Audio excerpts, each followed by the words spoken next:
வணக்கம்.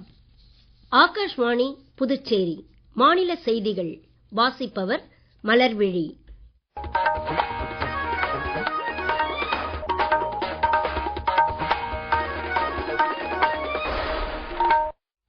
தலைப்புச் செய்திகள். பிரதமர் திரு நரேந்திர மோடி இன்று ஆந்திர மாநிலம் கர்னூலில் 13,430 கோடி ரூபாய் மதிப்பில் பல்வேறு திட்டங்களை தொடக்கி வைத்து வேறு பல திட்டங்களுக்கு அடிக்கல் நாட்டினார். குற்றம், ஊழல் மற்றும் தீவிரவாதத்தை கொஞ்சம் கூட சகித்துக் கொள்ள முடியாத கொள்கை ஒன்றை அரசு கடைபிடித்து வருவதாக மத்திய உள்துறை அமைச்சர் திரு அமித்ஷா கூறியுள்ளார். பீகாரில் முதல்கட்ட சட்டமன்ற தேர்தலுக்கான வேட்புமனு தாக்கல் நாளையுடன் முடிவடையும் நிலையில் இன்று முக்கிய வேட்பாளர்கள் வேட்புமனு தாக்கல் செய்தனர். தமிழ்நாடு, புதுச்சேரி, காரைக்கால், கேரளா, மாஹே, கடலோர ஆந்திர பிரதேசம் மற்றும் தெற்கு உட்புற கர்நாடகத்தில் வடகிழக்கு பருவமழை இன்று தொடங்கியுள்ளது. இனி விரிவான செய்திகள்.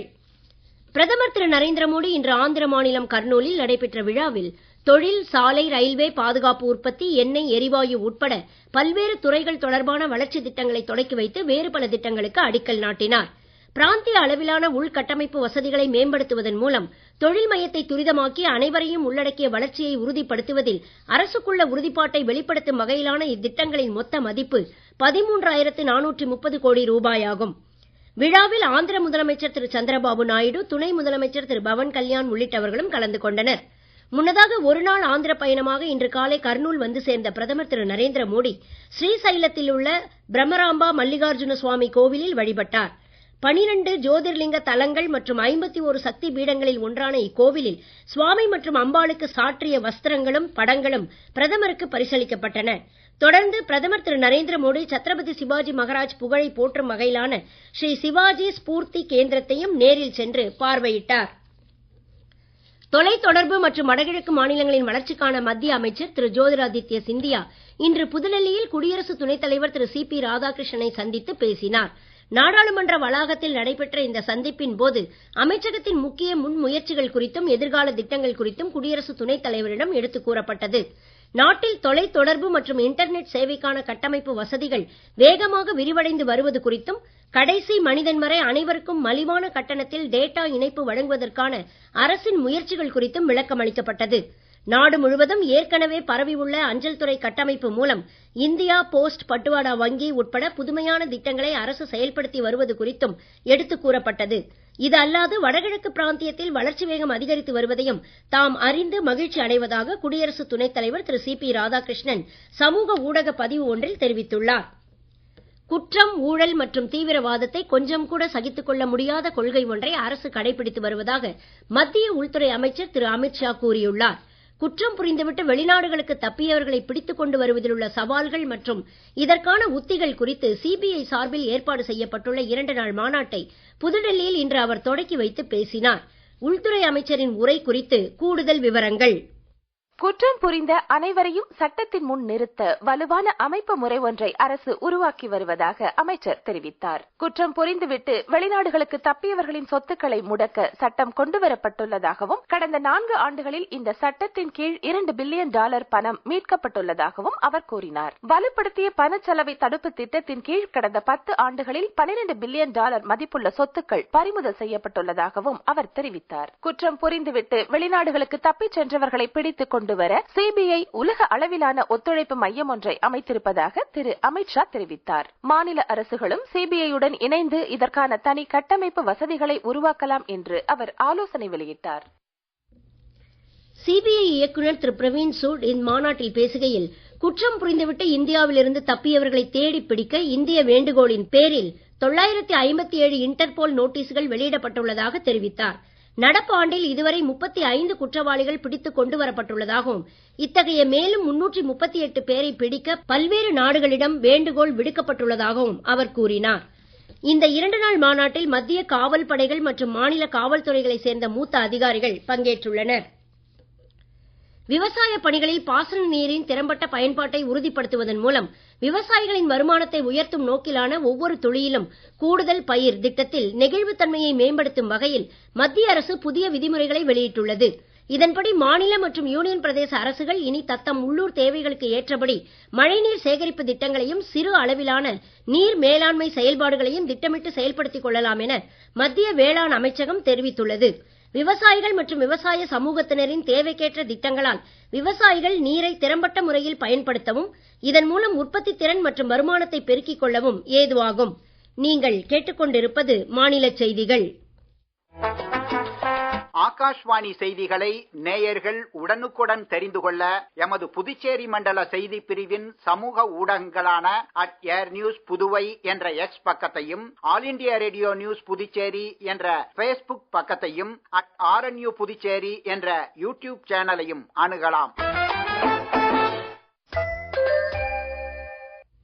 செய்திகள் தொடர்கின்றன. பீகாரில் முதல்கட்ட சட்டமன்ற தேர்தலுக்கான வேட்புமனு தாக்கல் நாளையுடன் முடிவடையும் நிலையில் இன்று பல்வேறு அரசியல் கட்சிகளின் முக்கிய வேட்பாளர்கள் தங்களின் வேட்புமனுக்களை தாக்கல் செய்தனர். மூத்த பிஜேபி தலைவரும் துணை முதலமைச்சருமான திரு சாம்ராஜ் சௌத்ரி தாராப்பூர் தொகுதியில் வேட்புமனு தாக்கல் செய்தார். ஜனசக்தி ஜனதாதளம் என்ற பெயரில் புதுக்கட்சி தொடக்கியுள்ள திரு தேஜ் பிரதாப் யாதவ் மாகுவா தொகுதியிலும், முன்னாள் மத்திய அமைச்சர் திரு ராம் கிருபால் யாதவ் தானாப்பூர் தொகுதியிலும் மனு தாக்கல் செய்தனர். தானாப்பூரில் உள்ள உத்தரப்பிரதேச முதலமைச்சர் யோகி ஆதித்யநாத் இன்று தேர்தல் பிரச்சார பொதுக்கூட்டம் ஒன்றில் பேசுகையில், தேசிய ஜனநாயக கூட்டணியின் இரட்டை எஞ்சின் அரசு எங்கெல்லாம் உள்ளதோ அங்கெல்லாம் வளர்ச்சியும் சட்டம் ஒழுங்கும் மேம்பட்டுள்ளதாக கூறினார். இதற்கிடையே ஐக்கிய ஜனதாதளத்தின் தேசிய தலைவரும் பீகார் முதலமைச்சருமான திரு நிதிஷ்குமார் இன்று தர்பங்கா உள்ளிட்ட இடங்களில் பிரச்சார பொதுக்கூட்டங்களில் கலந்து கொண்டு சட்டமன்ற தேர்தலுக்கான தனது பிரச்சாரத்தை தொடங்குகிறார்.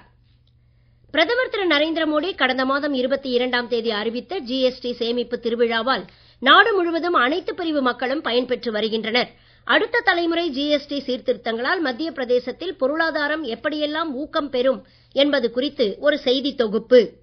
புதிய GST சீர்திருத்தங்கள் மத்திய பிரதேசத்தில் வேளாண்மை, உணவு பதனீடு, கைத்தறி, பழங்குடி கைவினை உள்ளிட்ட பல்வேறு துறைகளை ஊக்குவிக்கும் வகையில் அமைந்துள்ளன. வேளாண் துறையின் இயந்திரமயத்தில் முக்கிய கேந்திரமாக திகழும் மத்திய பிரதேசத்தில் வரி குறைப்பு காரணமாக டிராக்டர்கள் மற்றும் உழவு கருவிகளின் விலை 7 முதல் 13% வரை குறைவதால் குறிப்பாக விளிம்பு நிலை விவசாயிகளுக்கு முக்கிய பலன்கள் எதிர்பார்க்கப்படுகின்றன. போபால், இந்தூர், குவாலியர், விதிஷா உள்ளிட்ட இடங்களில் வேளாண் உபகரணங்களின் உற்பத்தியில் ஈடுபட்டுள்ள சிறு, குறு மற்றும் நடுத்தர தொழில் நிறுவனங்களும் வரி குறைப்பினால் பெருமளவில் ஊக்கம் பெற்றுள்ளன. ஜவுளி ரகங்கள் மீதான GST குறைக்கப்பட்டுள்ளதால் குறிப்பாக நகர்ப்புற நுகர்வோர் பயன்பெறவும் நெசவாளர் குடும்பங்களின் வருவாய் நிலவரம் வலுப்பெறவும் வாய்ப்பு ஏற்பட்டுள்ளது. கைவினைப் பொருட்கள் மீதான GST 12% அடுக்கிலிருந்து 5% அடுக்கிற்கு மாற்றப்பட்டுள்ளதால் மத்திய பிரதேசத்தில் குறிப்பாக பழங்குடி இனத்தைச் சேர்ந்த கைவினை கலைஞர்கள் ஊக்கம் பெற்றுள்ளனர். புதிய GST சீர்திருத்தங்களால் மாநில அளவிலான பல்வேறு உற்பத்தி பொருட்களின் போட்டித்திறன் வெளிநாட்டு சந்தையிலும் அதிகரித்து பொருளாதாரம் வலுப்பெறும் என்பதில் ஐயமில்லை.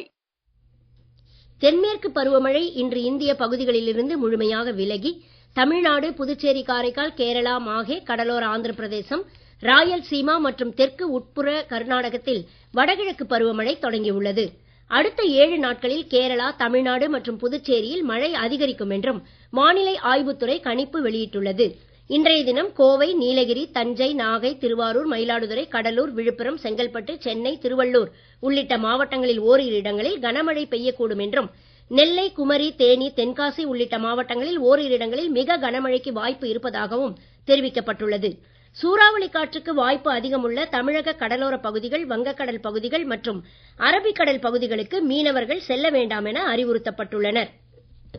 இதற்கிடையே கடந்த 24 மணி நேரத்தில் அதிகபட்சமாக தூத்துக்குடி மாவட்டம் காயல்பட்டினம் மற்றும் திருச்செந்தூரில் தலா 15 சென்டிமீட்டர் மழை பதிவாகியுள்ளது. புதுச்சேரியில் 1 சென்டிமீட்டர் மழை பெய்துள்ளது.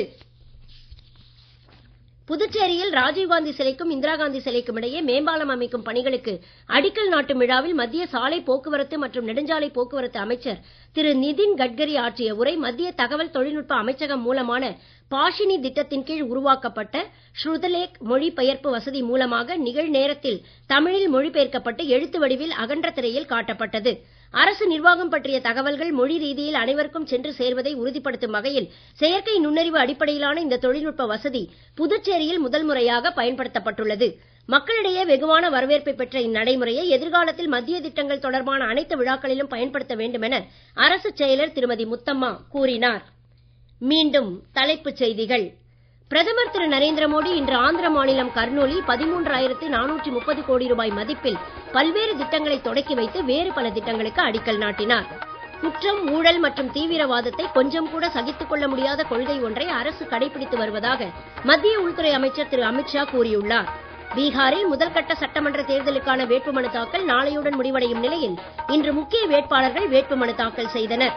தமிழ்நாடு, புதுச்சேரி, காரைக்கால், கேரளா, மாஹே, கடலோர ஆந்திர பிரதேசம் மற்றும் தெற்கு உட்புற கர்நாடகத்தில் வடகிழக்கு பருவமழை இன்று தொடங்கியுள்ளது. இத்துடன் இந்த செய்தி அறிக்கை நிறைவு பெறுகிறது. வணக்கம்.